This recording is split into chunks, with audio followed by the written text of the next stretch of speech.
अस्सलामुअलैकुम, good morning. सुबह सवेरे पाकिस्तान। और आज की सुबह का आगाज़ भी बड़े अच्छे अंदाज से हो रहा है बहुत सारे हिस्सों में, क्योंकि मौसम खुशगवार है तो सबके मूड भी खुशगवार हैं और काफ़ी जगहों पे धूप भी निकलती है, मगर शाम में अक्सर मौसम खुशगवार हो जाता है, जिसकी वजह से उसका सबसे ज़्यादा बेनिफिट मैं समझती कि उन लोगों को होता है जो कैमरा के सामने प्रेजेंट कर रहे होते हैं, जैसे कि मैं हूँ या बहुत सारे और लोग हैं जो कैमरा के बिल्कुल इन फ्रंट होते हैं और वो आप लोगों को फेस कर रहे होते हैं। और उसकी वजह ये होती है कि हमारे चेहरे के अंदर जो सुकून, जो इत्मीनान नज़र आता है, उसकी सारी जो वजह या दारो मदार कहा जाए वो मौसम के ऊपर होता है। वो तो मैं आपके साथ शेयर करूंगी, मगर चूंकि मूड खुशगवार है तो अच्छी अच्छी बातें भी होनी चाहिए। और सुबह सवेरे पाकिस्तान का आगाज़ ही तो हम कोशिश करते हैं कि किसी बहुत ही अच्छी बात से किया जाए जो आप लोगों के लिए बड़ी फ़ायदेमंद हो और आप लोगों के लिए बड़ी हेल्पफुल हो आपकी पूरी ज़िंदगी में। और उसी तरह से आज की जो हमारी सुबह सवेरे पाकिस्तान की अच्छी बात है वो है बर वक्त फ़ैसले करना। बहुत सारे ऐसे लोग होते हैं जो ज़िंदगी में कोई भी फ़ैसला, कोई भी ऐसा डिसीजन जो छोटा हो या बड़ा हो लेकिन इंपॉर्टेंट होता है, हर फैसला अपनी जगह पे एक अहमियत रखता है, मगर जब हम उस फैसले को लेते हुए या उस फैसले को करने में थोड़ी हिचकिचाहट का शिकार होते हैं, थोड़ा देर कर देते हैं, और कहा जाता है कि बहुत ज़्यादा सोचने से भी आपके फैसले कमज़ोर पड़ जाते हैं। और हमारा सबका सबसे बड़ा प्रॉब्लम ये है कि हम जितना ज़्यादा सोच रहे होते हैं और उतने ही हमारे फैसले कमज़ोर होते हैं। वो फैसला जो हमें एक दिन के अंदर लेना चाहिए, चंद घंटों के अंदर लेना चाहिए, उसको लेने के लिए हमें तकरीबन पूरा हफ्ता लग जाता है और हम बहुत सारे लोगों से मशवरा करना शुरू कर देते हैं, जिसकी वजह से हमारे फैसले कमज़ोर हो जाते हैं। तो कोशिश करें कि ज़िंदगी का कोई भी काम आप करने के लिए निकले हैं और आपकी ख्वाहिश भी ये है कि उस काम के मतलूबा नताइज भी आपको हासिल हो सके, पॉजिटिव रिजल्ट मिलना चाहिए, मुस्बत अंदाज से वो फैसला आपका होना चाहिए। तो कोशिश करें कि उस चीज़ को समझकर फौरी तौर पे एक अच्छा सा फैसला, ज़रा सी काउंसलिंग के साथ, कि ज़रा सा कोई भी ऐसा शख्स जिसको आप बहुत ही बेहतर समझते हैं अपने आप से, या समझते हैं कि वो आपको एक अच्छा मशवरा दे सकता है, तो फैसला करने के लिए उसका मशवरा लीजिए और फटाफट उस चीज़ के ऊपर फैसला कर लीजिए, क्योंकि अगर आप फैसला देर से करेंगे तो उसके मतलूबा नताइज कभी भी आपको हासिल नहीं हो सकते। तो चलिए, इस अच्छी बात के साथ ही जिस तरह से मेरा मूड खुशगवार है तो मैं कोशिश करूँगी कि मौसम का अहवाल बताते हुए आपका मूड भी खुशगवार कर दिया जाए, क्योंकि लोगों को सबसे ज़्यादा जो इंतज़ार रहता है वो बहुत सारे सेगमेंट्स के साथ साथ मौसम का भी होता है कि सारे दिन में मौसम की क्या सूरत हाल होगी। तो सबसे पहले लाहौर शहर का मैं मौसम आपके साथ शेयर कर लेती हूँ। लाहौर शहर का जो मौसम इस वक्त करंट सिचुएशन है, कम से कम दर्जा हरारत तो 26 रहेगा, ज़्यादा से ज़्यादा 37 डिग्री सेंटीग्रेड रहने का इम्कान है। दिन भर मौसम गर्म रहेगा, मगर अच्छी बात यह है कि शाम में अब हवाएं आपको चलती हुई नजर आ जाती हैं।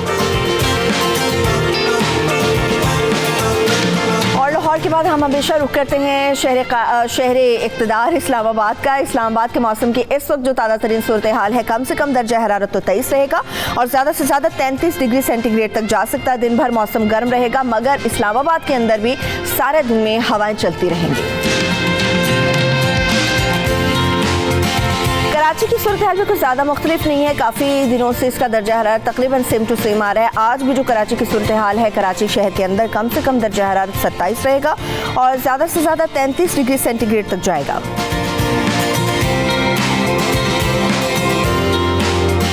और आज मैं ये नहीं कहूँगी कि फूलों के शहर के फूल मुरझा रहे हैं, बल्कि फूलों के शहर के अंदर भी मौसम खुशगवार रहेगा, क्योंकि पेशावर के अंदर कम से कम दर्जा हरारत तो 23 होगा, मगर मैक्सिमम 36 डिग्री तक जाने का इम्कान है।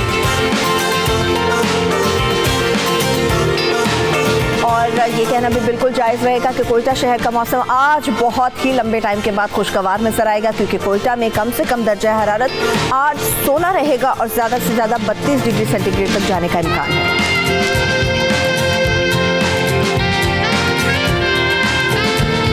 और अभी मौसम का अहवाल तो मैंने आपके साथ शेयर कर लिया। मौसम में, अच्छे मौसम में हम सब लोग बाहर निकलते हैं और कोशिश करते हैं कुछ ऐसा लिबास हम ज़ेब-ए-तन कर सकें या ऐसा लिबास पहन सकें, ऐसी ड्रेसिंग कर सकें जो बड़ी ही कूल लग रही हो। मगर कूल ड्रेसिंग के साथ साथ बड़े ऐसे मसाइल हैं इस मौसम के जो कि हमें हिट कर सकते हैं, जिस तरह से हाफ स्लीव्स हैं। बहुत सारे लोग पसंद करते हैं कि शाम में अगर आउटिंग पर हम जाने तो हाफ स्लीव्स पहने, मगर याद रखें हम बहुत सारे ऐसे प्रोग्राम्स कर चुके हैं जिनके ऊपर आपको बता चुके हैं ये मौसम डेंगू का है और डेंगू से बचने के लिए ज़रूरी है कि आप कंप्लीट किस्म का ड्रेस पहने। ज़रा सा भी आपके घुटने, टखने कुछ भी आपके इनकम्प्लीट या लिबास से हटके नहीं होना चाहिए, या आपके हाफ स्लीव्स नहीं होने चाहिए। डेंगू का मर्ज बुरी तरह से बेलगाम हो चुका हुआ है, इसको काबू किस तरह से किया जा सकता है। और बहुत ज़्यादा ऐसे बड़े बड़े शहर हैं, नॉमिनेटेड से हैं, जहाँ पर डेंगू बहुत तेज़ी से फैल रहा है, बहुत सारे केसेस रिपोर्ट हो रहे हैं, अस्पतालों में बहुत सारे मरीज जा रहे हैं और कहा जा रहा है कि लोगों की तरफ से एहतियाती तदाबीर इख्तियार नहीं की जा रही। बहुत दफ़ा आपको बता चुके हैं कि डेंगू का ये जो लार्वा है ये साफ़ सुथरे पानी के अंदर जमा होता है, बनना शुरू होता है और अपने इर्द गिर्द, घर के अंदर, अपनी क्यारियों के इर्द गिर्द कहीं पर भी पानी को जमा करना, आप इससे एहतियात करें कि पानी आपका जमा ना हो, क्योंकि डेंगू जिस तरह से फैल रहा है हुकूमत तो कोशिशें कर रही है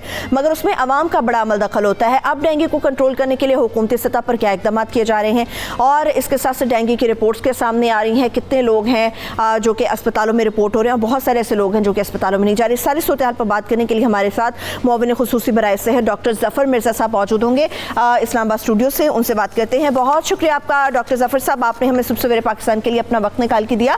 डॉक्टर साहब, पहले तो मुझे सबसे पहले ये आप बताएं कि पंजाब के कौन से ऐसे हिस्से हैं या अगर मुल्क की सतह पर भी हम बात करें ओवरऑल, कौन से ऐसे हिस्से हैं जहाँ पर डेंगू बहुत तेज़ी से फैल रहा है और जो रिपोर्ट्स आ रही हैं उसमें मरीजों की तादाद तो बहुत ज़्यादा आ रही हैं?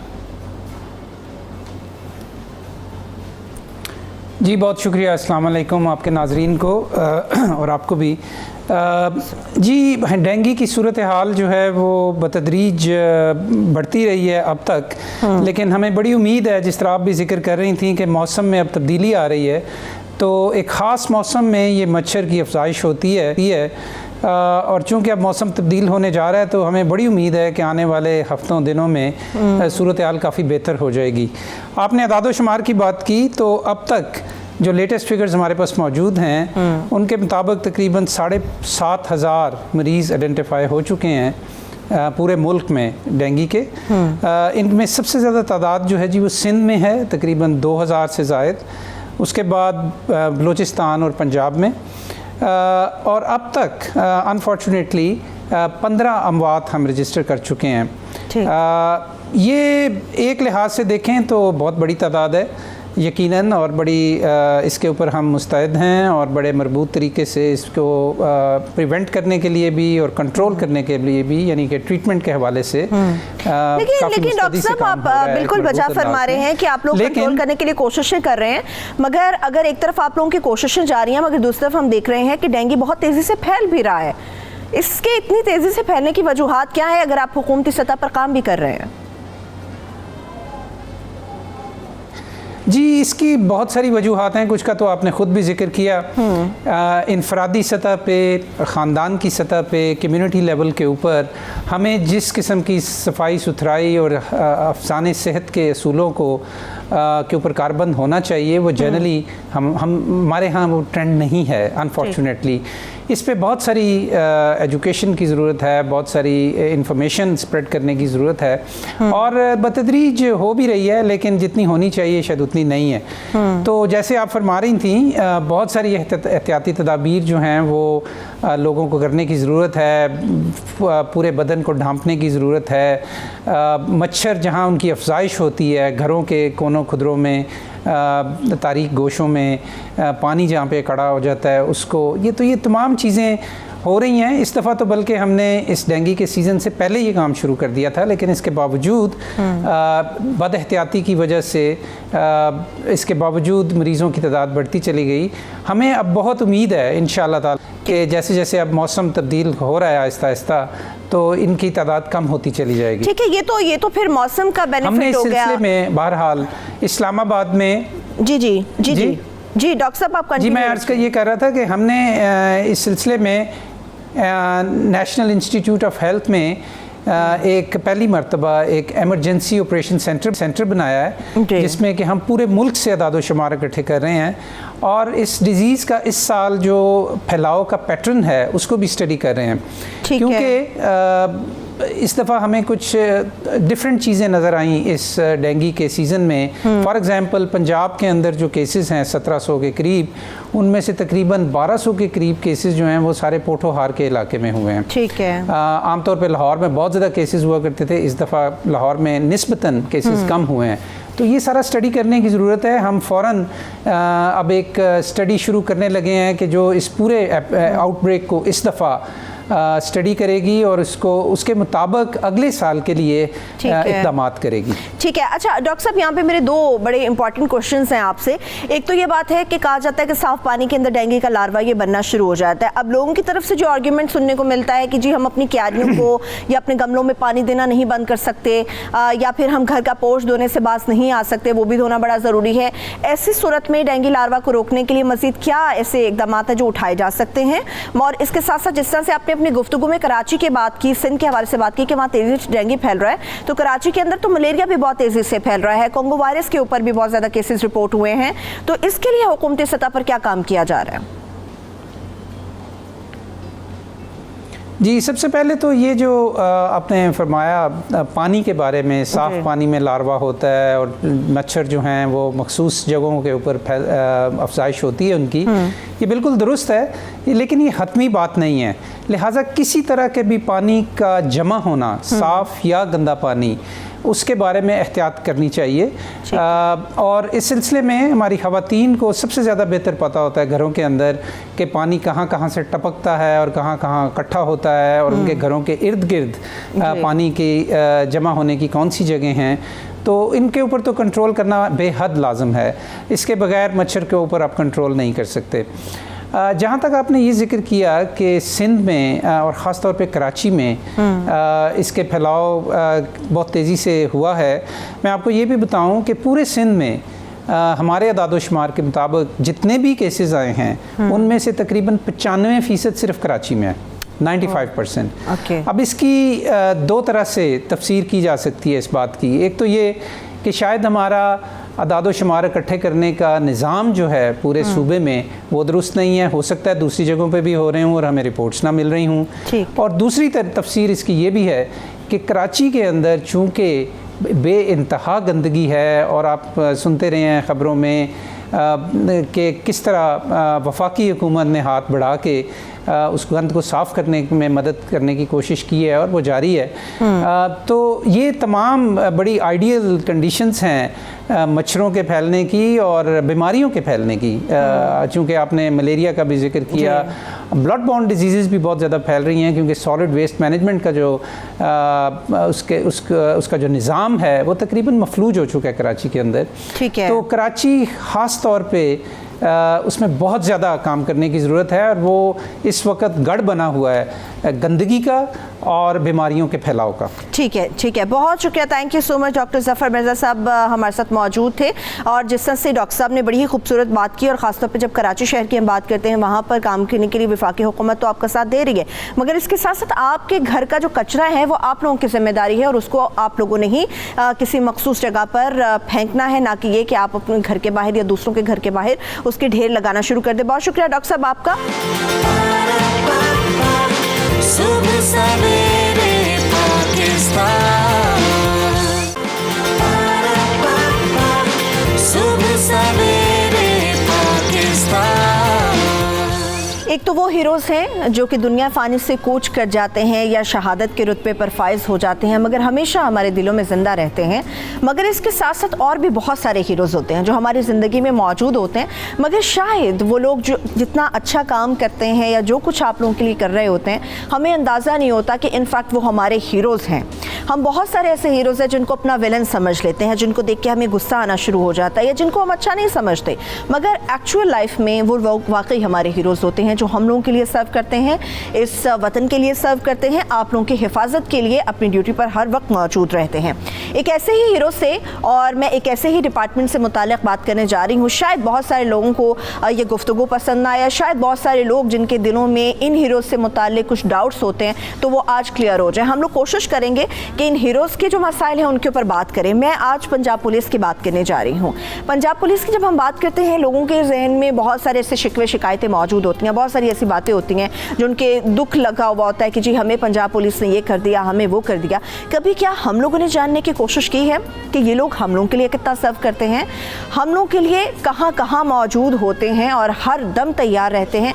कभी हमने ये जानने की कोशिश की कि इन लोगों के क्या मसाइल हैं? कभी हम लोगों ने ये बात करने की कोशिश की कि जो गिले शिकवे हमें इस डिपार्टमेंट से हैं, ये इस वर्दी को पहनने वालों से हैं, वो असल में हीरोज़ खुद कितनी ज़्यादा मुश्किलात काट के, कितनी ज़्यादा परेशानियों के बावजूद, कितनी ज़्यादा तकलीफ़ के बावजूद भी हर दम हम लोगों के लिए तैयार रहते हैं। तो ऐसे ही गेस्ट हमारे साथ इस वक्त स्टूडियोज़ में मौजूद हैं। आज हम उनके डिपार्टमेंट से मुतालिक, उनके मसाइल से मुतालिक और आवाम से मुतालिक भी ख़ास तौर पर बात करेंगे। हमारे साथ इस वक्त additional inspector general of police इनाम गनी साहब मौजूद हैं। बहुत शुक्रिया आपका इनाम गनी साहब, थैंक यू सो मच, आपने हमें ज्वाइन किया।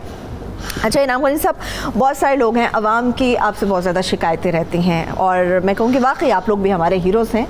हर वो शख्स जो वर्दी पहन के इस मुल्क को सर्व करता है वो हमारा हीरो है। मगर ऐसी क्या बात है कि आवाम को इन हीरोज़ से शिकायत हमेशा रहती है? कभी इन हीरोज़ ने बताया कि आप लोगों के मसाइल क्या हैं? कभी? बहुत शुक्रिया जी, आपने आज बुलाया और एक बहुत इम्पॉर्टेंट मौजू पे और बहुत अच्छे वक्त में, बिकॉज़ इस वक्त ज़ाहिरी बात है कि पंजाब पुलिस अंडर क्लाउड भी है। जो हमारी खिदमात हैं, जो हमारी काविशें हैं, जितनी हम खिदमत करने की कोशिश कर रहे हैं या पब्लिक सर्विस डिलीवरी के लिए कोशिश कर रहे हैं, उसको हमें ये एक शिकायत है कि उस तरीके से रिकगनाइज़ नहीं किया जाता जिस तरीके से रिकगनाइज़ करने की ज़रूरत है। पंजाब एक बहुत बड़ा सूबा है और बहुत बड़ी इसकी पॉपुलेशन है। अगर ये मुल्क होता तो मेरे ख्याल में 7वां 8वां दुनिया का बड़ा मुल्क होना था। और हमारी एक बहुत बड़ी पुलिस फोर्स है, कोई 2 लाख प्लस हमारी पुलिस फोर्स है जो यहाँ पे आवाम को सर्व कर रही है। 36 अजला, 9 रीजन्स, कोई 4 लाख प्लस केसेस रजिस्टर होते हैं साल में, जिसकी हम तफ्तीश करते हैं। अगर 4 लाख केसेस कोई हम ले लें और कोई 40 केसेस पर इन्वेस्टिगेशन ऑफिसर, तो हमारे तकरीबन कोई 10,000 इन्वेस्टिगेटिंग ऑफिसर्स केसेस इन्वेस्टिगेट करते हैं। हम हर जगह हैं पंजाब में, पुलिस पोस्ट्स पे, हाईवेज़ पे, ट्रैफिक को कंट्रोल करते हुए, लेकिन हमारे अगर चंद लोग कर लेते हैं 2 लाख 2.25 लाख की फोर्स में, तो वो ऐसे समझा जाता है जैसे ये एक इंस्टीट्यूशनल फ्लॉ है या पूरा इंस्टीट्यूशन इसमें इन्वॉल्व है। चंद इंडिविजुअल्स की गलतियां, कुछ लोगों के अपने सेल्फ इंटरेस्ट जिसको वो सर्व करते हैं, और वो भी बहुत कम तादाद में। पिछले दिनों आपने सुना होगा डेथ इन कस्टडी और टॉर्चर की बड़ी बातें आई। मैं आपके नाजरीन से रिक्वेस्ट करूंगा कि वो ज़रा एक दफ़ा इसको गूगल करके देख लें कि बरतानिया की बड़ी एक अच्छी पुलिस फोर्स मशहूर है और बड़ी बेनाइन सी पुलिस फोर्स है, कि पिछले 1 साल में वहाँ कितनी डेथ्स इन कस्टडी हुई है और वहाँ पर फिर भी किस तरीके से पुलिस को लिया जाता है। सो हमारी गुजारिश ये है कि हमारे जो मेजॉरिटी ऑफ द फोर्स है 2.25 लाख में, उसमें 10, 20, 30 लोग अगर कोई गलत काम कर रहे हैं तो बाकी तमाम को कंडेम नहीं करना चाहिए और अनहर्ड नहीं कंडेम करना चाहिए। अगर आप ये करेंगे तो अल्टीमेटली मोरल डाउन होगा और जो हम आपकी हिफाजत की जिम्मेदारी लिए बैठे हैं वो हम सही तरीके से अदा नहीं कर पाएंगे। 1493 हमारे शोहदा हैं। इस वक्त कोई 693 हमारे गाजी हैं, जिनमें से किसी के हाथ कट गए हैं, किसी की टांगें कट गई हैं आपकी खिदमत करते हुए, आप लोगों को सर्व करते हुए। उनको कोई नहीं देख रहा, लेकिन वो जो चंद लोग गलती करते हैं उसकी वजह से पूरे डिपार्टमेंट को कंडेम कर दिया जाता है। ठीक है, ये जिन चंद लोगों की आपने बात की उनको कंट्रोल करने के लिए, और याद रहे जो लोग भी हमें इस वक्त देख रहे हैं सुबह पाकिस्तान को, ये सिर्फ एक एडिशनल इंस्पेक्टर की गुफ्तगू नहीं आप सुन रही है। पंजाब पुलिस का जो इंस्टीट्यूट है उसकी तर्जुमान है, और जब एक तर्जुमान कोई बात करता है तो वो प्रेजेंट करता है अपने पूरे इंस्टीट्यूट को। इनाम गनी साहब, चंद लोगों की आपने बात की, वो चंद लोगों के अंदर इस कदर हमें गुस्सा क्यों नज़र आता है, और फिर जिस किस्म की पेक्टोरियल चीज़ें आती हैं उसके ऊपर डेफिनेटली लोग क्वेश्चन करते हैं कि कितना तशद्दुद किया गया पुलिस कस्टडी के अंदर। और बहुत सारे कहा जाता है, एक कॉन्सेप्ट है, बहुत सारे ऐसे मासूम लोग होते हैं जिन्हें तशद्दुद के साथ किसी भी चीज़ के लिए मनवाया जाता है, और ये सिर्फ चंद लोग होते हैं। जी बिल्कुल, आपकी बात सही है। इसमें सबसे इम्पॉर्टेंट जो चीज़ है देखने वाली कि ये क्या हमारी पॉलिसी है, क्या ये गवर्नमेंट ऑफ पंजाब की पॉलिसी है, पुलिस डिपार्टमेंट की पॉलिसी है, या चंद लोग कर रहे हैं। और अगर चंद लोग कर रहे हैं इनको रोकने के लिए क्या करें? क्या हम, हाँ जी बिल्कुल, क्या हम उनको कंडोन कर रहे हैं? नहीं, हम उनको कंडेम करते हैं, उनके हर इस एक्ट को, और हम किसी सूरत कंडोन उसको नहीं करते हैं। हम जितने केसेस हमारे होते हैं जो हमारे इल्म में आते हैं उसमें हम ना सिर्फ क्रिमिनल एक्शन लेते हैं बल्कि डिपार्टमेंटल एक्शन भी लेते हैं। हम वाहिद फोर्स हैं जो अपने ही अफसरों पे 302 में मर्डर के केसेस रजिस्टर करते हैं इससे पहले कि इवन पोस्टमार्टम रिपोर्ट आ जाए। पोस्टमार्टम रिपोर्ट नहीं आया होता, कॉज ऑफ डेथ अभी नहीं मालूम होता, लेकिन हम 302 का पर्चा दे देते हैं। हम जहाँ पे टॉर्चर देखते हैं, इलीगल डिटेंशन देखते हैं, हमने पिछले दिनों अपने गजेटेड ऑफिसर्स को अपने ही हवालात में बंद किया है जो उनके थाने हैं। सो हम एक तो कंडोन नहीं कर रहे हैं, डिसमिसल्स कर रहे हैं, पर्चे दे रहे हैं, उसके अलावा भी चीज़ों को इम्प्रूव करने की कोशिश कर रहे हैं। जो आपने बहुत अच्छी बात की कि जी किस तरीके से इसको हम चेंज कर सकते हैं। सबसे इम्पॉर्टेंट जो चेंज अब हम ला रहे हैं वो ये है कि हम लोगों को, अच्छे लोगों को, सही लोगों को रिक्रूट करें। पहले हम करते ये थे कि दौड़ा देते थे और एक मील जो दौड़ लिया उसको आगे करके, जी बिल्कुल, उसी का रिटन टेस्ट ले लिया।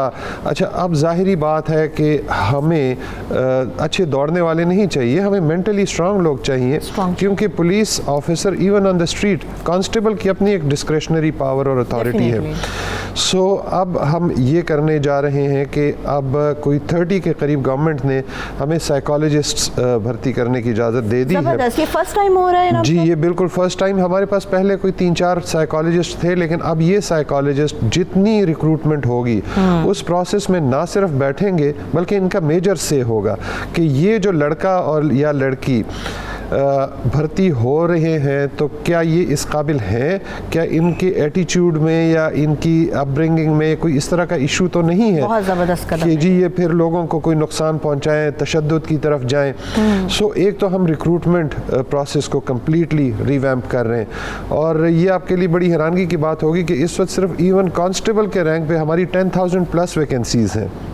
सो जब ये नए लोग आएंगे, लड़के लड़कियां, तो उनकी रिक्रूटमेंट ठीक होगी। हमने ट्रेनिंग कंप्लीट प्रोसेस को रिवैम्प कर दिया है और नया करिकुलम हम लेके आ रहे हैं जिसमें ज़्यादा स्ट्रेस जो है वर्क एथिक्स पे, एटीट्यूड पे, ह्यूमन राइट्स पे, सो हम उसको भी चेंज कर रहे हैं। फिर ना सिर्फ इन दोनों को, आपने एक रिकवरी की बात की कि लोगों को, बेगुनाह लोगों को, मासूम लोगों को। माजरत के साथ इनाम साहब, मुझे भी ब्रेक की तरफ बढ़ना है। जब ब्रेक से वापस आएंगे इनाम साहब तो हमारे साथ यहाँ पर मौजूद रहेंगे। पुलिस डिपार्टमेंट में या पंजाब पुलिस को जो इश्यूज हैं, जो मसाइल हैं, उनको किस तरह से ओवरकम करने की कोशिश की जा रही है, ये तो आपने जाना, मगर इसके साथ साथ डिटेल में कुछ बात होगी आम आदमी के मसाइल की भी और उन शिकवे शिकायतों की भी जो वाकई उनको पंजाब पुलिस रहते हैं, उसकी वजह क्या होती है, कैसे उनको ख़त्म किया जा सकता है। Stay with us.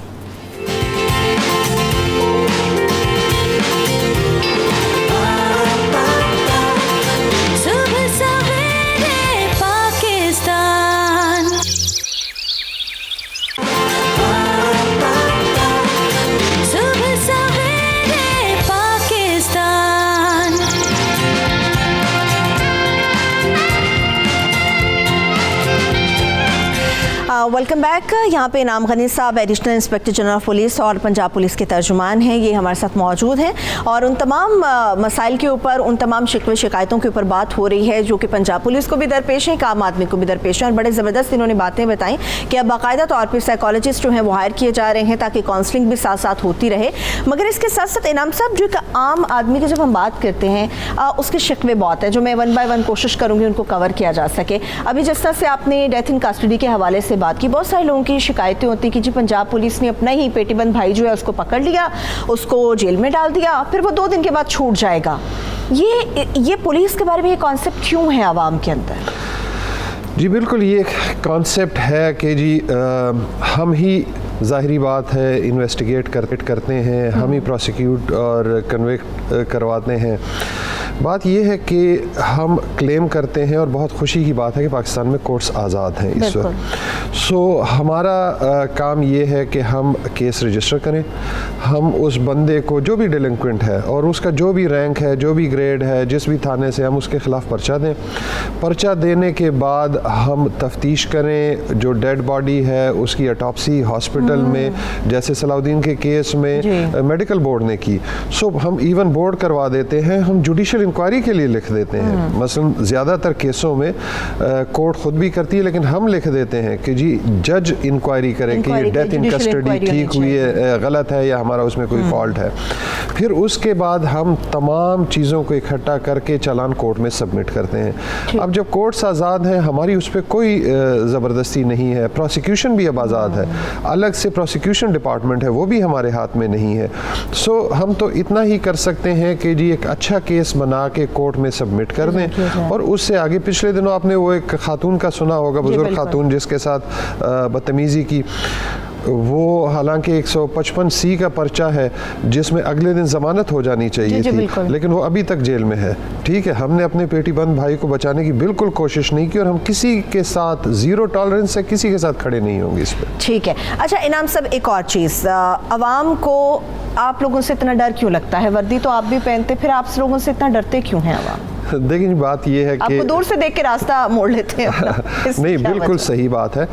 लोग हमें कंपेयर करते हैं नॉर्मली आर्मी के साथ, फौज के साथ, एयरफोर्स या जितने यूनिफॉर्म पहनने वाले हैं। असल बात यह है कि हमारा इंटरेक्शन बहुत ज़्यादा है पब्लिक के साथ। बाकी जितने यूनिफॉर्म्ड फोर्सेस हैं उनका बहुत कम इंटरेक्शन है।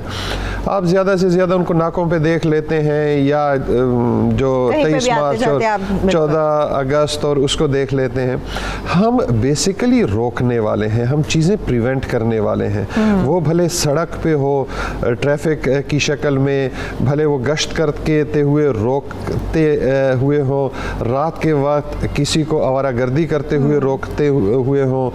सो हमारा काम चूँकि रोकना है, हम क्रिमिनल जस्टिस सिस्टम के गेट्स पे खड़े और गेट कीपर्स हैं। सो गेट कीपर्स को कहीं पर भी वो नहीं होता।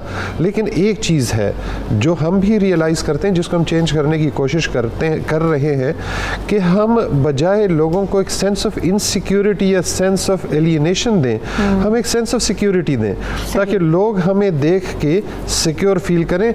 और ये थोड़ा सा इसमें टाइम हमें लगेगा एटीट्यूड चेंज करने में। जब हमारे नए लोग आएंगे, जाहिर बात है ट्रेनिंग अच्छी होगी, उनके वर्क एथिक्स बेहतर होंगे, सो डेफिनेटली इंशाल्लाह वो अच्छा होगा। अच्छा, आपने अपनी गुफ्तगू के आगाज़ में नाम सब मिसाल दी थी, आपने ब्रिटिश पुलिस या दीगर जो मुल्कों की पुलिस होती है, कभी भी कोई सान्या हो जाता है, हिट एंड रन केसेस बहुत ज़्यादा हमें ऑल ओवर द वर्ल्ड देखने में और सुनने में मिलते हैं, वहाँ पे कोशिश की जाती है कॉल द पुलिस।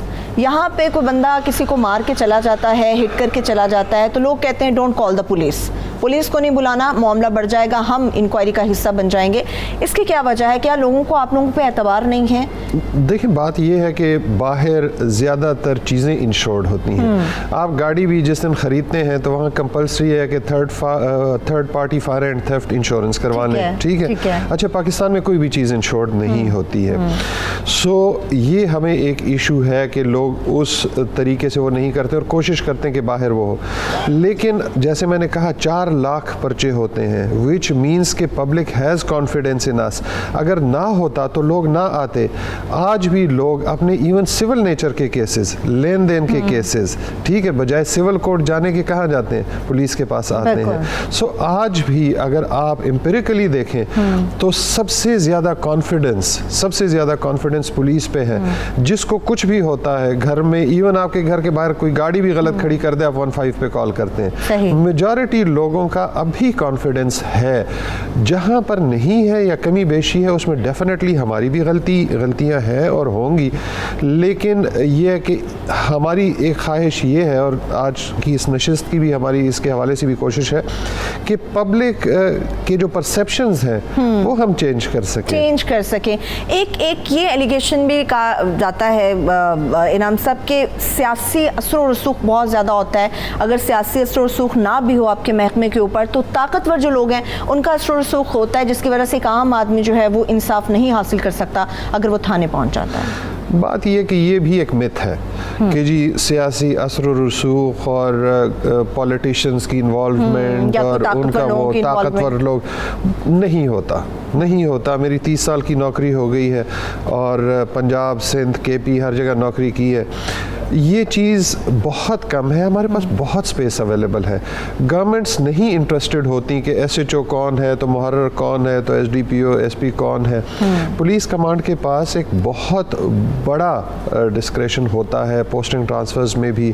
ताकतवर लोगों की जहाँ तक बात है वो भी एक मिथ है। मसलन अभी पिछले दिनों हमने शुरू किया कि जी हम हर ज़िले में देखें। IG साहब पंजाब जो है हमारे आरिफ नवाज़ खान, उनके जहन में एक आइडिया था कि ये बदमाश जो है ये लोगों को बड़ा वो करते हैं, और लोगों के जहन में यही एक बात है कि जी ये जो बदमाश हैं बड़े ताकतवर हैं। सो हमने हर ज़िले से उनसे कहा कि जी आपके जो टॉप 20 बदमाश हैं, let's make a list and let's get them.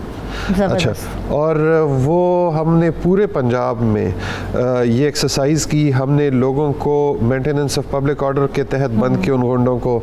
हमने उनके खिलाफ गुंडा ऑर्डिनेंस के तहत कार्रवाई की। हमने प्रिवेंटिव एक्शंस वो किए, कहीं से कोई सिफारिश नहीं आई।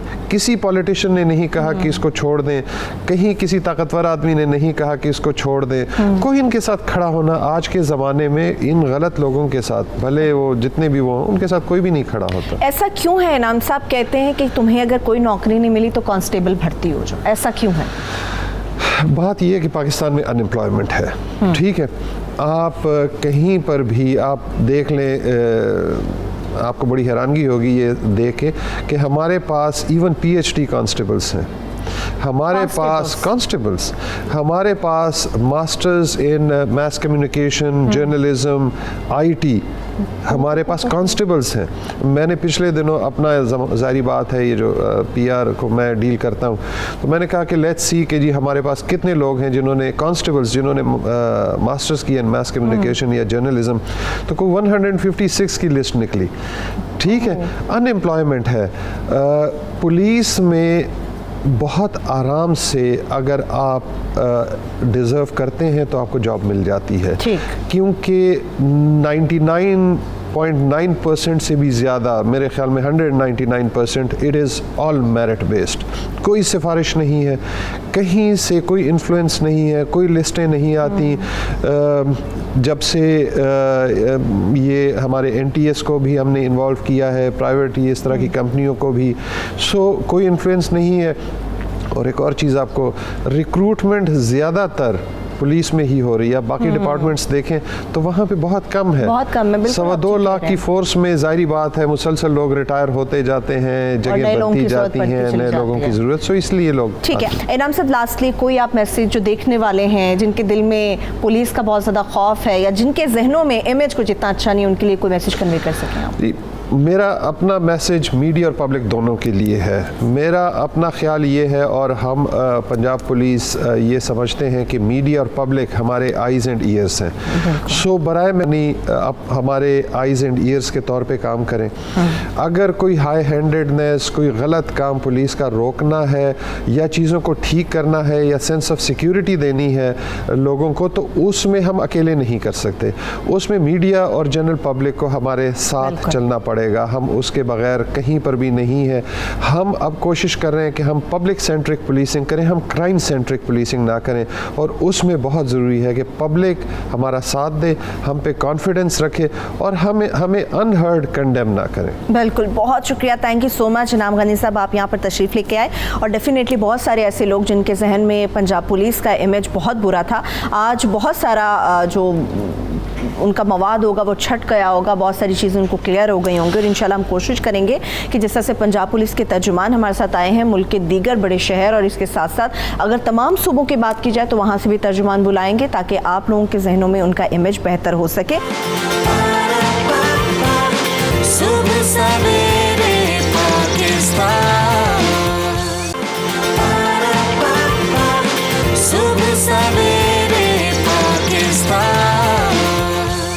अभी मैं कह देती हूँ, चलिए मैं इंट्रो बाद में दे दूंगी, लेकिन जब मैं अपने मेहमानों का तारुफ कराऊंगी तो बहुत सारे लोग जिनकी कई दिनों से सांस रुकी हुई थी और वो इंतज़ार कर रहे थे कि ये मेहमान हमारे सेट पर कब आएंगे और कब वो अपने मसाइल के बारे में फ़ोन कर सकेंगे और जान सकेंगे। तो पहले मैं तारुफ करा देती हूँ। हमारे साथ मारूफ डर्माटोलॉजिस्ट, हमारे बहुत ही फेवरेट डॉक्टर अली काज़मी यहाँ पर मौजूद है। Thank you so much doctor साहब। और इनके साथ साथ मारूफ डर्माटोलॉजिस्ट है डॉक्टर मरियम रिफत, वो भी हमारे साथ मौजूद है। बहुत शुक्रिया डॉक्टर साहब आपका। और जब दो मेहमानों को मैंने तारुफ करा दिया तो यकीनन देखने वालों को अंदाज़ा हो गया होगा कि जब डॉक्टर अली काज़मी आई या डॉक्टर मरियम रिफत आ गई हैं, डर्माटोलॉजिस्ट हमारे साथ सेट पर मौजूद हैं। टीनेजर्स की बात करने वाले हैं कि उनको कौन कौन से जल्दी मसाइल का सामना करना पड़ता है। अगर टीनेजर की मैं बात करूं या लड़कपन के दौर में जब बच्चे दाखिल होते हैं, वो बच्चे बच्चियां दोनों हो सकते हैं, या फिर मैं इससे भी ज़्यादा ओपनली अगर बात करूं तो कहा जाता है कि जी बच्चा जवान हो रहा है या बेटी जवान हो रही है, इस वजह से उसके स्किन के ऊपर बहुत ज़्यादा इश्यूज आना शुरू हो गए।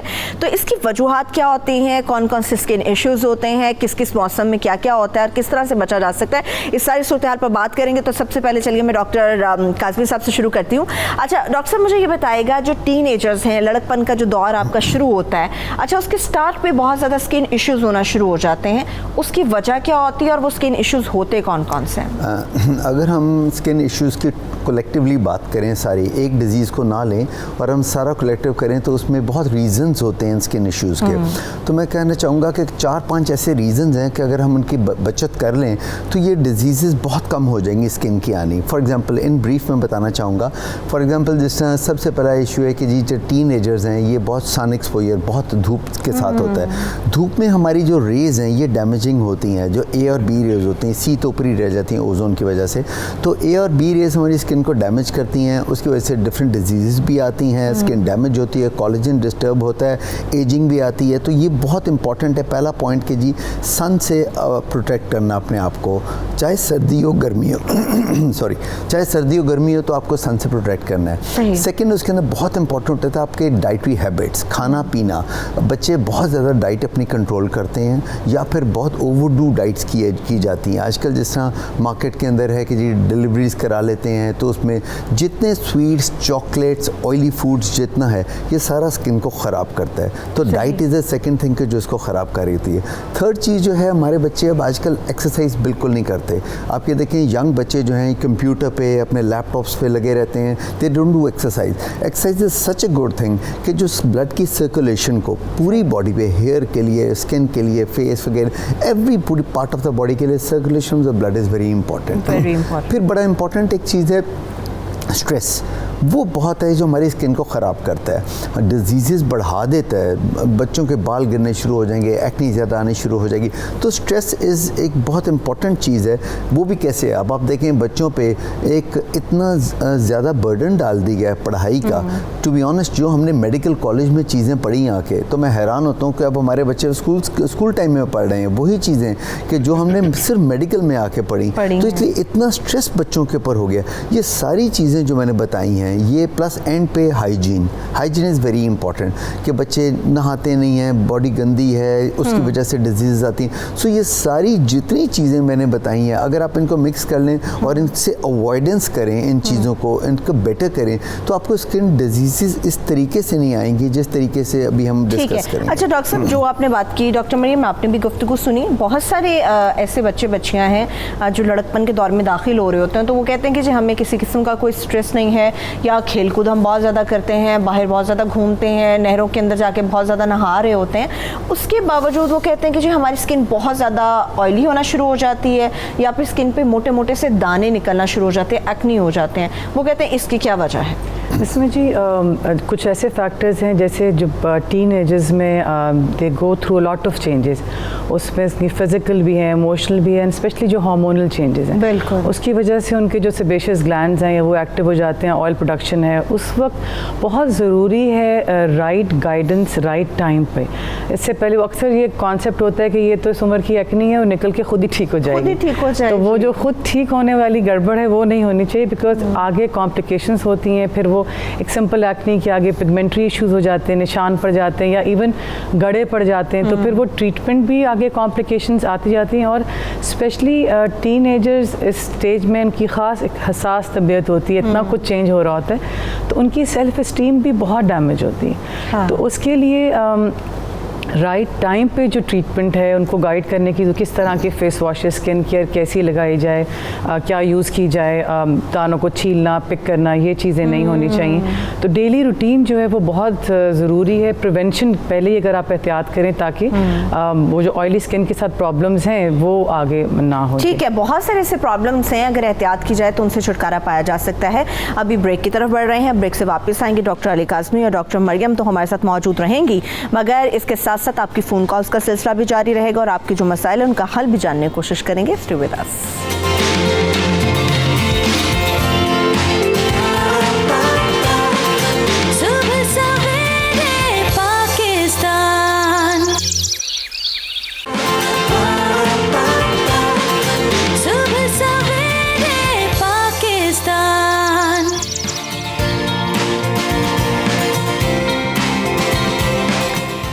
टीनेजर्स के जल्दी मसाइल पर बात करने के लिए हमारे साथ डॉक्टर मरियम, डॉक्टर अली काज़मी दोनों ही मौजूद हैं, मगर इसके साथ साथ बहुत सारी ऐसी बातें हैं जो कि जानना बड़ा ज़रूरी है।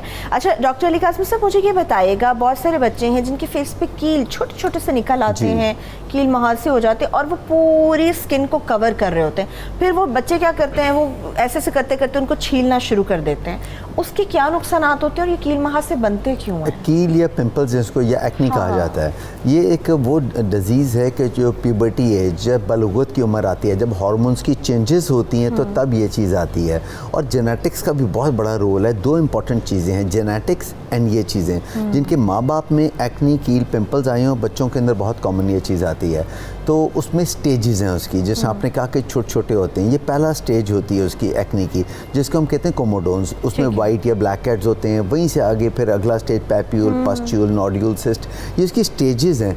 अगर यही हम पहली स्टेज पे इसको रोक लें, पहली स्टेज पे, फॉर एग्जांपल जो आपने कहा ना छोटे छोटे बने हुए कोमोडोन्स बने हुए हैं, उनको निकालना पड़ता है। ये जो ब्लैक हेड्स होते हैं ये क्या करते हैं, ये ब्लॉक कर देते हैं स्किन की उनकी डक्ट्स को जाके, जिसकी वजह से नीचे बैक्टीरिया ग्रो करना शुरू कर देता है।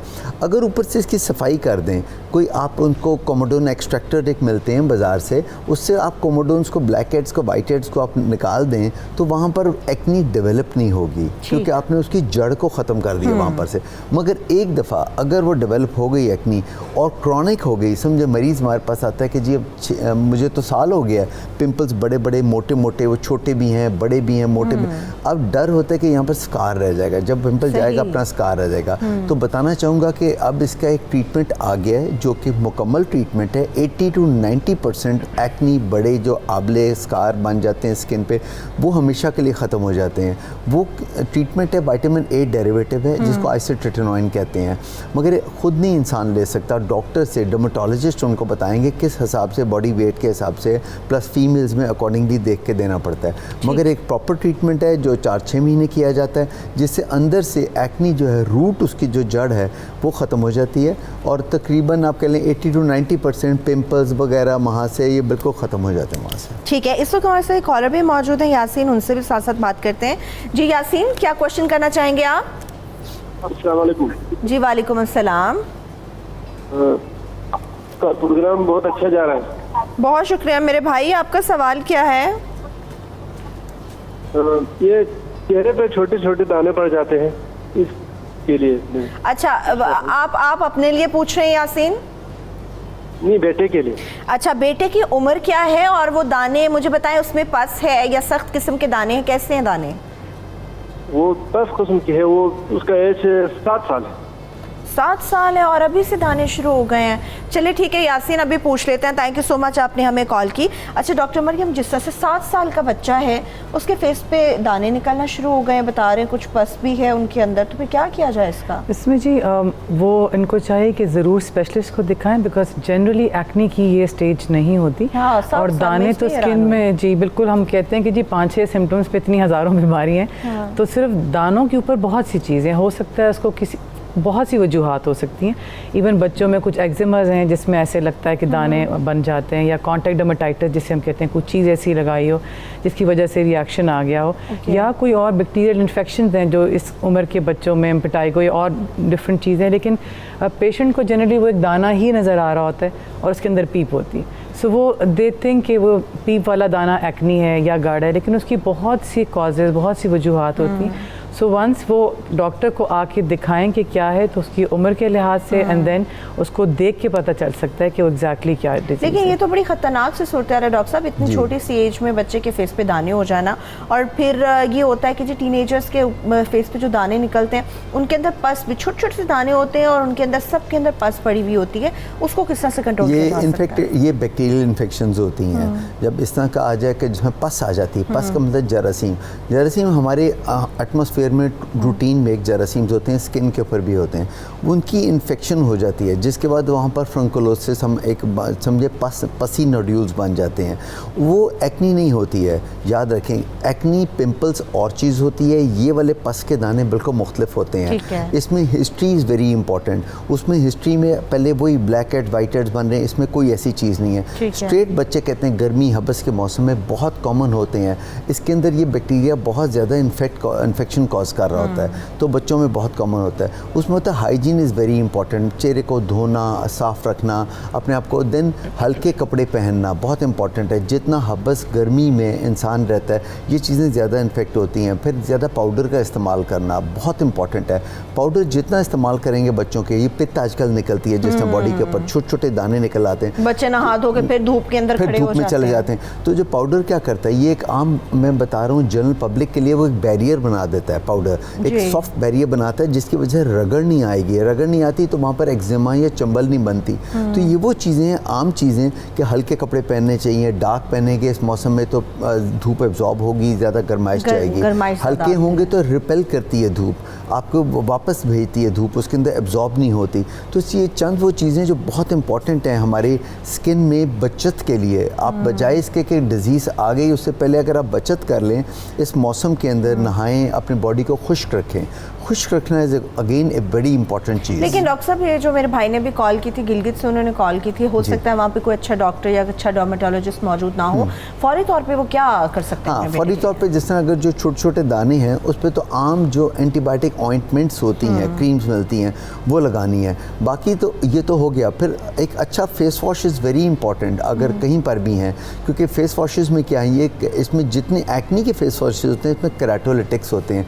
केराटोलिटिक्स उन चीज़ को कहा जाता है जो ऊपर से स्किन के ना एक सॉर्ट ऑफ रंदा फेरते हैं। तो अगर वहाँ पर छोटे कोमोडोन्स वगैरह बने हों तो वो जो आप फेस वॉश या सोप यूज़ कर रहे हैं, medicated, not the marketed, the medicated, वो उसमें बहुत अच्छा उसको इफेक्ट देते हैं। उसकी ऑयलीनेस कम करते हैं। यूजली ऑयली स्किन के ऊपर ये चीज़ें ज़्यादा आती हैं, ऑयलीनेस कम करेंगी और ऊपर से एक किस्म का ऊपर से स्क्रैप ऑफ करेंगे स्किन को, ताकि वहाँ पर से जो डेड स्किन है वो भी उसके ऊपर से हो। ठीक है डॉक्टर मरियम, कोई आप मैसेज जो बच्चे टीनेजर्स हैं उनको देना चाहें कि स्किन के इशू से कैसे बचा जा सकता है? मैं जी एक बात ज़रूर मेंशन करना चाहूँगी कि आजकल जो टीनेजर्स पे जो स्ट्रेस है एक पिक्चर परफेक्ट स्किन का, और वो मीडिया में भी, एड्स में भी, हर तरफ से, तो उसमें वो जो स्किन ग्लो और जो स्किन हेल्थ है उस पर ज़रूर तवज्जो दें और अर्ली ट्रीटमेंट कराएं। दाने निकल रहे हैं फ़ौरन जाएं, कंसल्ट करें। लेकिन वो जो गोरा रंग वाला कैप्शन है उसके चक्कर में वो जो क्रीमें और जो लगा रहे हैं वो सब स्टीरॉयड बेस्ड, उससे भी बहुत इंपॉर्टेंट ये कॉज है जो आप काले वाले जो कह रही हैं, कील महासे, पीप वाले दाने, वो स्टीरॉयड के क्रीमों के यूज़ से भी जब आप उनको छोड़ते हैं और इवन ड्यूरिंग रिबाउंड भी आता है और लगाते हुए भी तबाही मच रही है, तो प्लीज़ वो ना करें, से आप लोग अवॉइड करें। Thank you so much. बहुत सारे और भी क्वेश्चन थे जो कि मुझे डॉक्टर अली काज़मी, डॉक्टर मरियम दोनों से करने थे, बट अनफॉर्चुनेटली टाइम की कमी का सामना है हमें। इंशाल्लाह फिर बुलाएंगे तो फिर आपके बहुत सारे मसाइल का हल भी तलाश करने की कोशिश करेंगे। Thank you so much doctor Ali Kazmi, बहुत शुक्रिया। डॉक्टर मरियम आपका भी।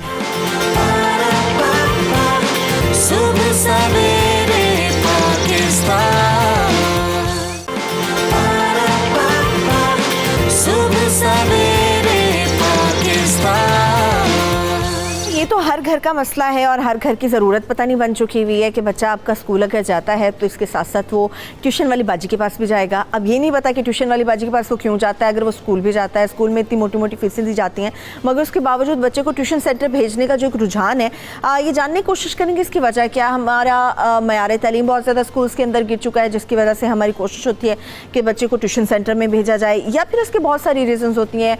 मगर ये भी देखा जाता है कि बच्चों के ऊपर बहुत ज़्यादा बर्डन आ जाता है। स्कूल का अलग से काम होता है, ट्यूशन वाली बाजी अलग से काम देती है।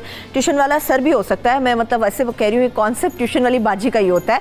तो ट्यूशन सेंटर भेजने की वजह से बच्चा जो है वो एक तो स्ट्रेस में भी आ जाता है, लेकिन उसके ऊपर बर्डन भी बहुत ज़्यादा हो जाता है।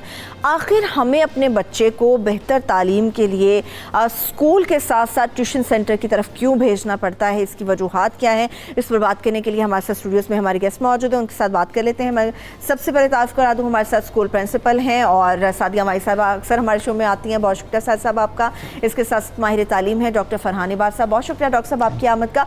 और उस बच्चे की माँ से भी मिलवाएंगे, माहम हमारे साथ मौजूद हैं कि स्कूल इनका बच्चा जाता है तो क्या ट्यूशन सेंटर जाता है, अगर जाता है तो उसकी वजह क्या है। और इसके साथ साथ हम सब के बहुत ही फेवरेट कराची स्टूडियो से mind science expert doctor Umais भी मौजूद होंगे। बहुत शुक्रिया डॉक्टर साहब, आपने भी अपना कीमती वक्त हम लोगों के लिए निकाला। अच्छा डॉक्टर साहब, मैं आपसे स्टार्ट ले लेती हूँ। कुछ अर्सा तक डॉक्टर साहब पहले कहा जाता था कि ट्यूशन सेंटर वो बच्चा जाएगा जो कि पढ़ाई में कमज़ोर होगा, क्योंकि उसको डबल ट्रिपल ऐसे उस्तादों की ज़रूरत पड़ती है जो उसको पढ़ाते रहें और सिखाते रहें। आज का बच्चा स्कूल भी जाता है, पढ़ने में भी अच्छा है, मगर ट्यूशन सेंटर वो क्यों जाता है? बिस्मिल्लाहिर्रहमानिर्रहीम। एक तो शुक्रिया आपको, बहुत इम्पोर्टेंट टॉपिक है मेरे ख़्याल में। ये वो माशरे में प्रॉब्लम्स हैं जिनको आम तौर पर एड्रेस नहीं किया जाता। देखें जी, अगर क्रक्स हम इन सारे प्रॉब्लम का एक क्रक्स लें, अगर एक एसेंस लें, तो वो ये है कि तालीम अब जो है वो कारोबार बन चुकी है। असल प्रॉब्लम ये है, अगर कारोबार ना बनती और तालीम में खिदमत होती, एक ड्यूटी होती, तो शायद ट्यूशन की ज़रूरत ना पड़ती।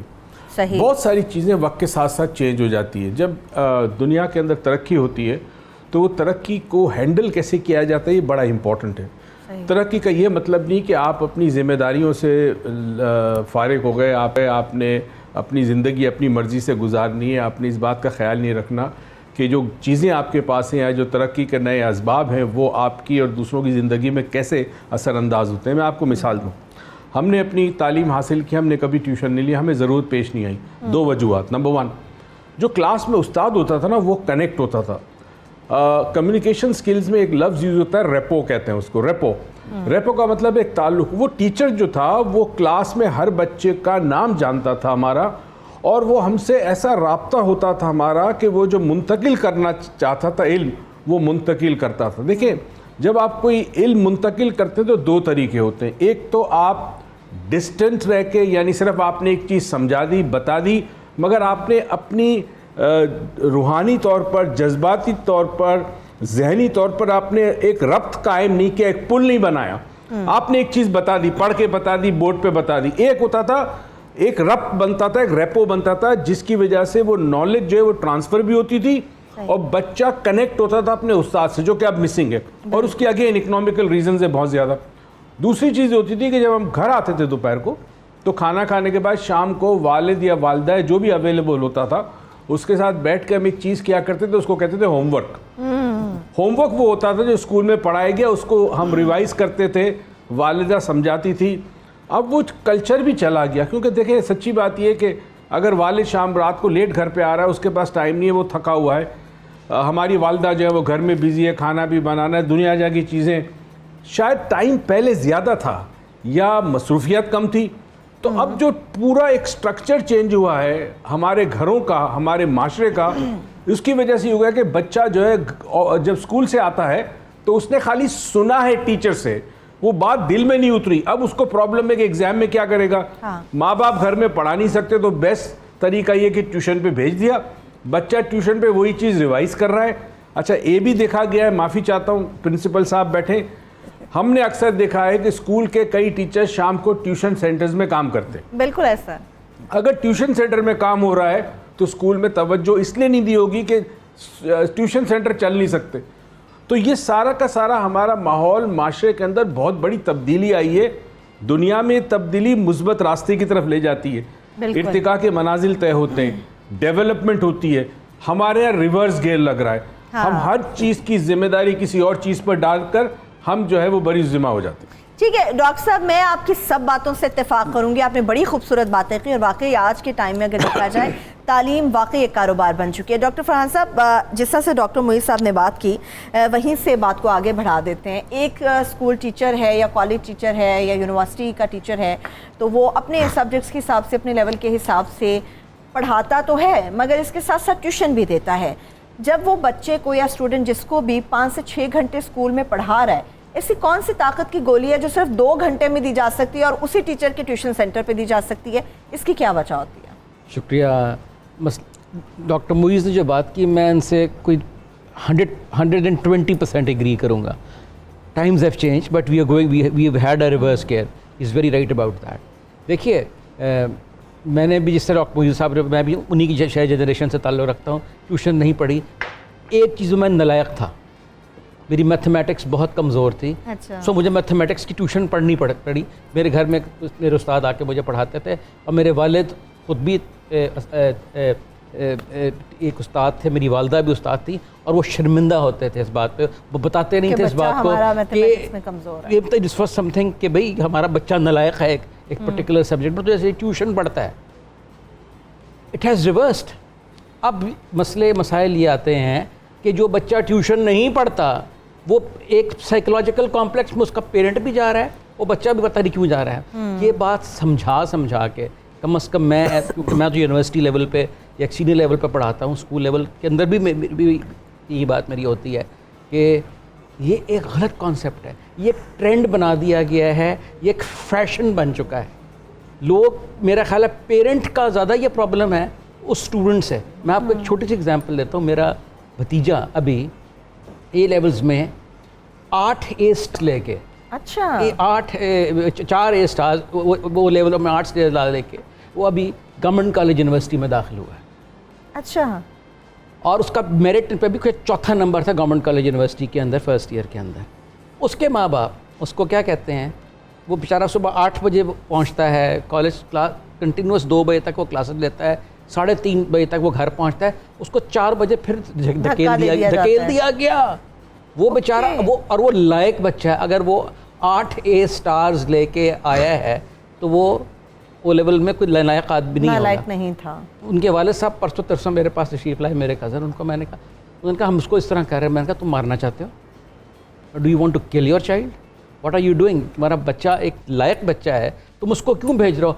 तो जी फलां ने कहा। मैंने कहा यार टेल फलां to shut up, this is not the way, you are going to kill your child. उसको एंजॉय करने दो ज़िंदगी को। वो आया है, वो एक लायक बच्चा है, वो करेगा, की ज़रूरत नहीं है, कोई ज़रूरत नहीं है उसको भेजने की। तुमको बहुत शौक है भेजने का तो एंड में जो टेस्ट सेशंस होते हैं उसके अंदर भेज देना। तुम कुछ ना करना, मेरे पास भेज देना, मैं अपने 4 टीचर से कह के करवा दूंगा, but don't do it. But he was sent under pressure उसके बाप पे और उसकी माँ पे इसलिए था कि तमाम बच्चे लोग भेज रहे हैं। हाँ, ये बड़ा कॉन्सेप्ट है। देखिए, हम जो पढ़ाते हैं अपनी यूनिवर्सिटीज़ में, कॉलेजेस में, स्कूल्स के अंदर, I am very sure, principal साहब ने ये बात कही कि प्रॉब्ली अगर वो बच्चा सही तरीके से पढ़ता भी हो और उसको पढ़ाया जाए और तो वो यकीनन उसको ट्यूशन की जरूरत नहीं पड़ेगी। हाँ, ठीक है। अगर वो एक पर्टिकुलर, मैंने अपनी एग्जांपल दी, मैं मैथमेटिक्स में कमज़ोर था, मेरी जीन्स में शायद ये प्रॉब्लम है, हम तमाम खानदान मैथमेटिक्स में कमज़ोर है। So I needed that tuition, I got it, but my parents were not happy about it. They were pretty critical. वो मुझे इस पर बड़ी ताने पढ़ते थे कि भाई तुम्हारी वजह से हमें शर्मिंदगी का सामना है कि हमें तुमने ट्यूशन पढ़ा। वो दौर था, लेकिन डॉक्टर साहब एक दौर आज का भी है जिसके ऊपर बात करनी भी जरूरी है और बहुत सारे पहलू हैं। मुझे ब्रेक की तरफ अभी डॉक्टर साहब जाना होगा। बहुत सारे और पहलू हैं जिनकी तरफ डॉक्टर मुईज़ साहब ने भी इशारा किया, डॉक्टर फरहान साहब ने इशारा किया। जब एक स्कूल के प्रिंसिपल यहाँ पे मौजूद हैं और एक माँ भी मौजूद है तो और भी कुछ ऐसे पहलू हैं जिनके ऊपर गौर करने की कोशिश करेंगे और जानने की कोशिश करेंगे। तब तक के लिए एक छोटी सी ब्रेक की तरफ बढ़ते हैं, वापस आके यहीं से कंटिन्यू करेंगे।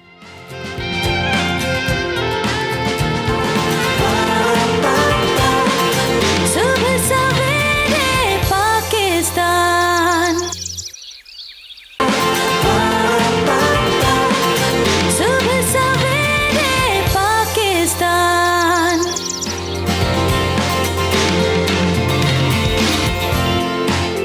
अच्छा, बड़ी इंपॉर्टेंट गुफ्तगू चल रही है कि बच्चा स्कूल तो जाता है मगर फिर ट्यूशन सेंटर क्यों जाता है। जिस तरह से आपने डॉक्टर मुईज़ की बातें सुनी, डॉक्टर फरहान साहब की बातें सुनी।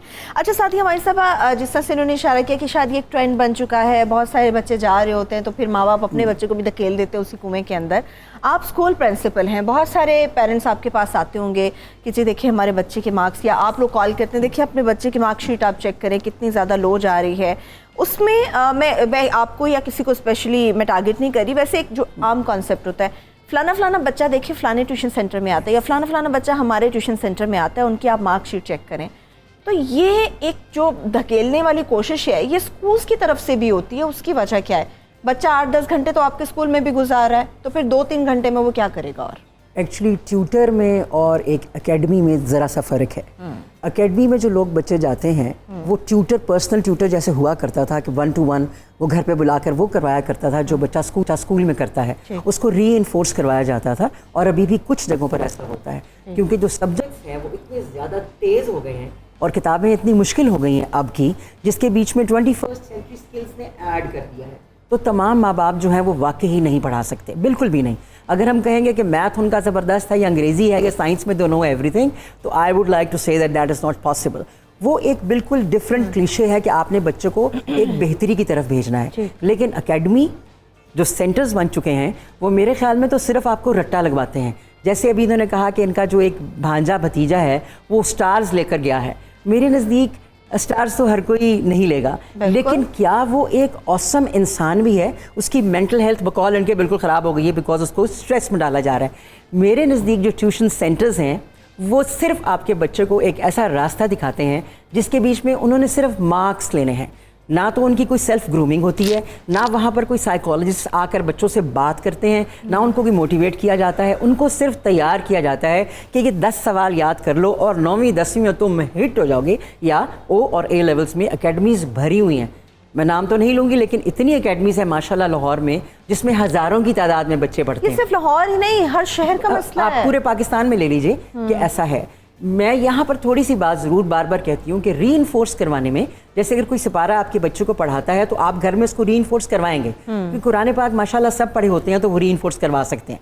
बच्चे को एक आदत होती है किसी और को भी सबक सुनाना है, लेकिन टीचर अगर क्लास के बीच में वो दे ही नहीं रही जो उसको देना है, यानी कि देने से मुराद है कि वो क्या कॉन्सेप्ट क्लियर कर रही है, जैसे हमारी उनके साथ कोई रिश्ता है के ऊपर काम चल रहा है, रट्टा, क्या हमारा कोई रिश्ता है उन बच्चों से जो हमारी क्लास में बैठे हुए हैं? तो मेरा तो अपने स्कूल के हर बच्चे से एक रिश्ता है और हर बच्चे का नाम, उसकी वालदा का, उसके वालिद का, मामू तक के नाम मुझे आते हैं। लेकिन यही वो जज्बा है जो हर स्कूल प्रिंसिपल, हर स्कूल टीचर के अंदर होना चाहिए। माहम, आप यहाँ पे मौजूद हैं, आपका बच्चा स्कूल जाता है या ट्यूशन वगैरह कहीं पे आपने रखवा के दी, उससे ट्यूशन भी जाओ, या आप समझते नहीं ट्यूशन की ज़रूरत नहीं है? नहीं, उसकी ज़रूरत पड़ती है एज ए मदर, बच्चों को पड़ती है ज़रूरत। उसकी क्या वजह है? उसकी बच्चा तो स्कूल भी जा रहा है। बिल्कुल, स्कूल बच्चा जा रहा है, बट वो उतना आउटपुट स्कूल से हमें नहीं मिल रहा। आपका बच्चा स्कूल में 7 से 8 घंटे गुजार के आता है, उसके बावजूद आप ये बात कर रही हैं? जी, मैं बिल्कुल उसके बावजूद ये बात कर रही हूँ क्योंकि उनकी एक्स्ट्रा करिकुलम एक्टिविटीज़ बहुत ज़्यादा होती हैं। ठीक है, बहुत ज़्यादा एक्स्ट्रा करिकुलम एक्टिविटीज़ होती है, स्पोर्ट होती है, अच्छा स्पोर्ट्स हो गई, स्विमिंग हो गई, और उसके बाद उनकी राइडिंग क्लासेस हो गई, उसके बाद उनकी ये सब 6 से 7 घंटे 8 घंटे के अंदर ही हो रहा है, सुबह 8 से 2 बजे तक ही ये हो रहा है सारा कुछ। और उसके बाद उनकी जो लेसन्स होंगे, उनके लेक्चर्स जो होंगे वो 20-25 मिनट्स के होंगे, और क्लास में स्ट्रेंथ कितनी होगी? 30 प्लस होगी। तो आप मुझे बताएं कि फिर उसमें वो कितना बच्चा ले सकता है, टीचर से कितना गेन कर सकता है? हाँ, बहुत माइंड ब्लोइंग, बहुत आउटस्टैंडिंग, और बहुत सारे बच्चे एक जैसे नहीं होते हैं, 5 उंगलियां आपकी बराबर नहीं होती, बच्चे एक जैसे नहीं होते, कुछ कमज़ोर होते हैं, कुछ गेन कर लेते हैं जल्दी, और कुछ बच्चे उनको ज़रूरत पड़ती है ट्यूशन की। और सम टाइम नहीं भी, मैं वही आप वाली बात करूँगी कि पेरेंट्स उसमें शायद अपना कि हम लोगों ने दूसरे जा रहे हैं तो हम भी भेजें बच्चे को, और ये इस तरह की दौड़। लेकिन एज ए मदर मेरा ख्याल है बच्चों को ज़रूरत पड़ती है बिकॉज स्कूल से उनको उतना ज़्यादा नहीं मिल रहा। ये आप जो पॉइंट उठा रही हैं ना डॉक्टर मिर्ज़ा, एक वक्त था हम कहते थे कि बच्चा जो है गैर निसाबी सरगर्मियों में भी हिस्सा लेगा तो उसका माइंड थोड़ा बड़ा होता है, खुलता है, बच्चा तालीम में भी अच्छा परफॉर्म करता है। मगर जब एक माँ ये बात कर रही है आज के दौर में कि स्कूल में ज़्यादा जो गैर निसाबी सरगर्मियों के ऊपर जोर है, कि इसकी वजह तो ये नहीं है कि हमारा बच्चा स्कूल में सिर्फ खेलने जाता है और पढ़ाई के लिए हम ट्यूशन सेंटर भेज देते हैं। एग्जैक्टली। मैं आपको एक एडवाइस दूँ पेरेंट्स को, 2 बातें मैं करूँगा अगर आपकी इजाज़त दे तो। जी जी, ज़रूर। हमेशा मैं जब कोई गुफ्तगू करता हूँ तो अपनी ज़िंदगी के एग्जाम्पल के साथ कहता हूँ, बिकॉज वो फिर ऑथेंटिक हो जाती है। बिल्कुल। अली और मुर्तज़ा मेरे दोनों बेटे थे, जिस स्कूल में पढ़े वो कराची का बड़ा मशहूर स्कूल है, और स्कूल में हर साल मुझे बुलाया जाता था पेरेंटिंग स्किल सिखाने के लिए, और पेरेंट्स को बुलाते थे। सही। तो बच्चों को पता था कि उनके वालिद जो हैं वो जानते हैं कि तरबियत क्या होती है। तो मेरे दोनों बच्चे, अली जब ओ लेवल में था तो 11 स्ट्रेट एज लाया था, और मुर्तज़ा जब ओ लेवल में था छोटा वाला, वो 10 स्ट्रेट एज लाया था। अच्छा, दोनों बच्चों ने कभी ट्यूशन नहीं लिया। अच्छा, ठीक है। क्लास के अंदर एक तो असातिज़ा की बहुत मेहरबानी, उनका बड़ा काबिल दीद रोल था कि उस दौर में 90s की बात कर रहा हूँ, कुछ ज़्यादा टाइम नहीं गुजरा, कहीं ना कहीं बच्चे को तवज्जो मिलती थी। दूसरी चीज़ होती थी, मेरी वाइफ चूँकि पढ़ी लिखी थी, बच्चे जब शाम को आते, दोपहर को आते, खाना खा के सोने के बाद मेरी वाइफ बैठकर वो काम जो ट्यूशन सेंटर में होता है मेरी वाइफ कराती थी।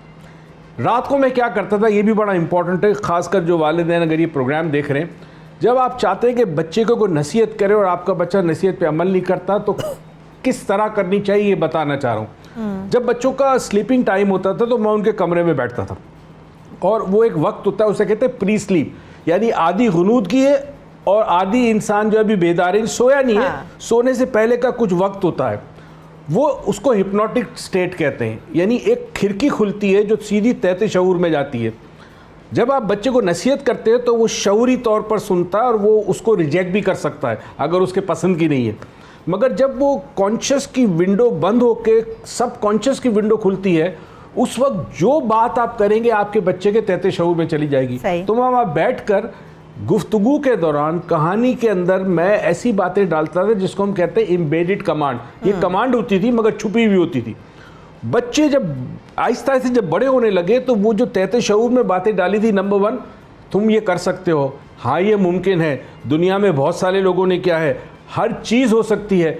और बच्चों को ये चीज़ सिखाई गई थी कि रटना नहीं है, इन्होंने समझना है जो चीज़ उनके असातिज़ा पढ़ा रहे हैं उसके पीछे मंतक क्या है, सोच क्या है। तो ये करने का फ़ायदा ये हुआ, आपको शायद बताऊँ, आज पहली दफ़ा बड़ा बेटा मेरा अली जब A लेवल में था तो दुनिया का दूसरा जो सबसे बड़ा, एक तो नासा में स्पेस स्टेशन है, एक बाइकनौर है कज़ाकिस्तान में, वहाँ उसको बुलाया गया था। रशियन साइंटिस्ट ने उसको ऑफ़र की थी कि तुम यहाँ पे अपनी पढ़ाई कंप्लीट करके यहाँ आ जाओ। उसने एक थियरी बनाई थी कि उस थियरी में उसने प्रूव किया था कि वक्त जो है, वक्त वो स्लो किया जा सकता है। तो वो पूरी साइटेशन साइंसदानों ने सुनी थी और उसको बाकायदा एक अवार्ड दिया था। खैर मैंने उसको रशिया नहीं जाने दिया। अब वो कहने का मतलब है कि इस बच्चे के जहन को बचपन से अगर आप सिर्फ ट्यूशन और स्कूल इस दोनों के दरमियान जगड़ लेंगे वो जहन नहीं खुलेगा। उसको स्पोर्ट्स में भी डालना होगा, उसको एक्स्ट्रा करिकुलर एक्टिविटी, ड्रामा, तमाम चीज़ों में डालना होगा। तो वालिदैन को एक मैं मशवरा देना चाहता हूँ। डॉक्टर साहब आप लोग बड़ी मेहनत कर रहे हैं। डॉक्टर साहब स्कूल तो आजकल यही कर रहे हैं ना, यही हो रहा है स्कूलों के अंदर, पढ़ाई तो नहीं हो रही। स्कूल में मेरा मशवरा सिर्फ ये है, मेरा मशवरा ये है कि आप अपने बच्चे को स्कूल से निकाल कर ट्यूशन सेंटर में रखें। आपके पैसे बच जाएंगे, आपके शौहर को मेहनत कम करनी पड़ेगी, और उसको प्राइवेटली इम्तिहान दिलाए और बच्चे के पास इतना वक्त हो कि बच्चा दूसरी एक्टिविटी में पार्टिसिपेट करे। एक तो हमारे जहनों से ये चीज़ निकालो कि जिसके ग्रेड अच्छे होंगे वो बच्चा कामयाब होगा। किसने कहा? ग्रेड से कामयाबी का कोई ताल्लुक नहीं है। हर माँ बाप चाहते हैं मेरा बच्चा फर्स्ट आए, मेरे बच्चे के इतने GPO। बिल्कुल गलत है, ये सोच ही माशरे में गलत है। जितने दुनिया में नामवर साइंसदान थे, अगर आप उनकी ज़िंदगी का मुताला करें, उनमें से अक्सर कोई मैथ्स में डफर था, किसी को क्या प्रॉब्लम था, किसी को स्कूल से निकाल दिया गया, ये दुनिया के अजीब इन्वेंटर्स बने। तो एक तो माँ बाप को अपने प्रोग्राम के ज़रिए समझाएं कि बच्चों पे ज़बरदस्ती ना करें कि उनको फर्स्ट आना है। हर बच्चा फर्स्ट नहीं आ सकता, नहीं आ सकता। सुबह सवेरे पाकिस्तान, सुबह सवेरे पाकिस्तान। सादिया भाई साहब, आपने सिलेबस के हवाले से भी बात की थी। ऐसा क्या है कि बच्चों के हम देखते हैं कि बैग जो होते हैं, उनका बस्ता जो होता है वो बहुत ही बड़ा होता चला गया है और बच्चे का दिमाग बड़ा ही छोटा होता चला गया है। इसकी क्या वजह है? सबसे पहले जो बहुत ज़रूरी है बच्चे के दिमाग से पहले, वो वालिदैन का दिमाग का खुला होना बहुत ज़रूरी है। अच्छा, जब हमारे, जैसे अभी आपने कहा कि बैग इतना हैवी क्यों होता जा रहा है, मैं अपने स्कूल की मिसाल हमेशा दूंगी क्योंकि हम अपने ही स्टोरी टेलिंग करते हैं। उसके बीच में I ask the parents that they should leave the books which are not required at school, so that the child should go, वो ऐसा अपना बैग लेके जाए जिसको उसकी ज़रूरत है और उसने होमवर्क करना है घर पे बैठ के। और मैं बाकायदा लेटर इशू करती हूँ, फ़ोन करती हूँ, व्हाट्सएप मैसेजेस पेरेंट्स को करती हूँ कि बच्चे को ये काम खुद करने दीजिएगा, लेट हिम थिंक, ताकि वो क्रिटिकल थिंकिंग में जाए और ख़ुद सोच समझ कर काम करे।